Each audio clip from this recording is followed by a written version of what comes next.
Hello friends, നമസ്കാരം. ഉമ്മ വ്ലോഗിലേക്ക് എല്ലാവർക്കും സ്വാഗതം. എന്താണ് എല്ലാവരുടെ വിശേഷം? സുഖമല്ലേ എല്ലാവർക്കും? അപ്പോൾ നമുക്ക് ഇന്നേ നാടൻ രീതിയിലുള്ള ചിക്കൻ കറി ഉണ്ടാക്കാം അല്ലേ? അതിന് ഞാനിവിടെ 1 കിലോ ചിക്കൻ എടുത്ത് നല്ല പോലെ തന്നെ കഴുകി വൃത്തിയാക്കിയൊക്കെ വെച്ചിട്ടുണ്ട്. പിന്നെ ഒരു മിക്സിയുടെ ജാർ എടുത്തിട്ട് അതിലേക്ക് 9 അല്ലി വെളുത്തുള്ളി, ഒരു കഷ്ണം ഇഞ്ചി ചെറുതാക്കി അരിഞ്ഞതും, 3 പച്ചമുളകും, 1 ടീസ്പൂൺ കുരുമുളകും. അപ്പോൾ കുരുമുളക് ഞാൻ ചതക്കാത്തതാണ് ഇട്ടിട്ടുള്ളത്. 1/4 ടീസ്പൂൺ മഞ്ഞൾപ്പൊടിയും, 1.5 ടീസ്പൂൺ മുളക് പൊടിയും,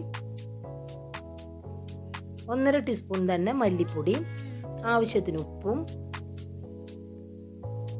കുറച്ച് ചെറിയ ഉള്ളിയും കൂടി ഇട്ടിട്ട് വെള്ളമൊന്നും ഒഴിക്കാണ്ട് അതൊന്ന് അരച്ചെടുക്കുന്നുണ്ട്. അപ്പോൾ അരച്ചെടുത്തത് ഞാൻ ചിക്കനിലേക്ക് ഇട്ട് കൊടുത്തിട്ടുണ്ട്.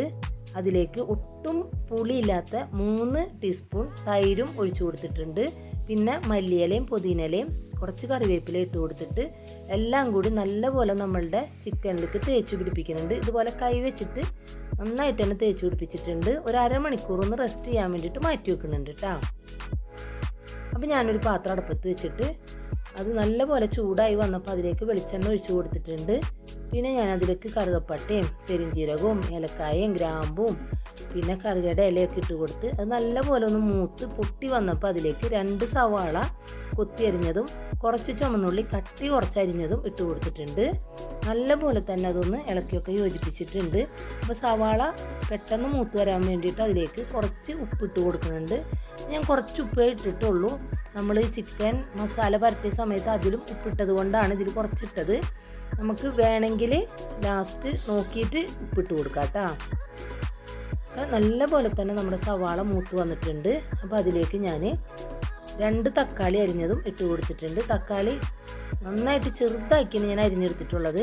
അപ്പോൾ വലിയ തക്കാളി ആണെങ്കിൽ 1 എണ്ണം ഇട്ടാൽ മതി കേട്ടോ. എൻ്റെ കയ്യിൽ ചെറിയ തക്കാളിയാണ് ഉണ്ടായിരുന്നത്, അതുകൊണ്ടാണ് ഞാൻ 2 എണ്ണം എടുത്തത്. അപ്പം അതും നല്ല പോലെ തന്നെ വെന്തൊക്കെ വന്നിട്ടുണ്ട്. അപ്പോൾ നമ്മൾ മാറ്റി വെച്ച ചിക്കൻ ഉണ്ടല്ലോ, അതും കൂടി ഇതിലേക്ക് ഇട്ട് കൊടുക്കുന്നുണ്ട്. എന്നിട്ടൊരു 1-2 മിനിറ്റ് നല്ല പോലെ തന്നെ ഒന്ന് എല്ലാം കൂടി ഇളക്കിയൊക്കെ യോജിപ്പിക്കണം. അപ്പോൾ ചിക്കനിലെ വെള്ളമൊക്കെ ഒന്ന് നല്ല പോലെ ഒന്ന് വറ്റി വരാൻ വേണ്ടിയിട്ടാണ്. ഒരു 2 മിനിറ്റൊക്കെ ആയിട്ടുണ്ട്. ചിക്കനിലെ വെള്ളമൊക്കെ നല്ല പോലെ തന്നെ വറ്റിയൊക്കെ വന്നിട്ടുണ്ട്. അപ്പോൾ അതിലേക്ക് ഞാൻ കുറച്ച് പച്ചവെള്ളം ഒഴിച്ചു കൊടുക്കുന്നുണ്ട്. ഏകദേശം ഒരു 3 കപ്പ് വെള്ളത്തോളം ഞാൻ ഒഴിച്ചു കൊടുത്തിട്ടുണ്ട്. എല്ലാം കൂടി നല്ല പോലെ തന്നെ ഒന്ന് ഇളക്കിയൊക്കെ യോജിപ്പിച്ചിട്ടുണ്ട് കേട്ടോ. ഇനി നമുക്കതൊന്ന് അടച്ച് മൂടി വെച്ച് നല്ല പോലെ തന്നെ നമ്മളെ ചിക്കൻ വെന്ത് തിളച്ച് കുറുകിയൊക്കെ വരട്ടെ കേട്ടോ. ഒരു 10 മിനിറ്റൊക്കെ ആയപ്പോൾ ഞാനൊന്ന് തുറന്ന് നോക്കിയപ്പോൾ നല്ല പോലെ തന്നെ തിളച്ചൊക്കെ വന്നിട്ടുണ്ട്. നല്ല മണമൊക്കെ വരണുണ്ട് കേട്ടോ. അപ്പോൾ ഒന്ന് നന്നായിട്ടൊന്ന് ഇളക്കിയൊക്കെ വെച്ചിട്ട് ഒന്നും കൂടി മൂടി വെച്ചിട്ടുണ്ട്. ഒരു 5 മിനിറ്റ് ആയപ്പോൾ വീണ്ടും ഞാൻ തുറന്ന് നോക്കിയിട്ടുണ്ട്. അപ്പോൾ നല്ല പോലെ തന്നെ തിളച്ച് വറ്റി കുറുകിയൊക്കെ വന്നിട്ടുണ്ട്. ചിക്കനൊക്കെ നല്ല പോലെ തന്നെ വെന്തിട്ടുണ്ട്. അപ്പോൾ ആ സമയത്ത് ഞാൻ അതിലേക്ക് മല്ലിയിലയും പുതിനയിലയും വേപ്പിലയും ഇട്ട് കൊടുത്തിട്ട് ഒന്ന് ഇളക്കിയൊക്കെ യോജിപ്പിച്ചിട്ടുണ്ട്. ഇനി നമുക്കതൊരു പാത്രത്തിലേക്ക് മാറ്റിയിട്ടുണ്ട് കേട്ടോ.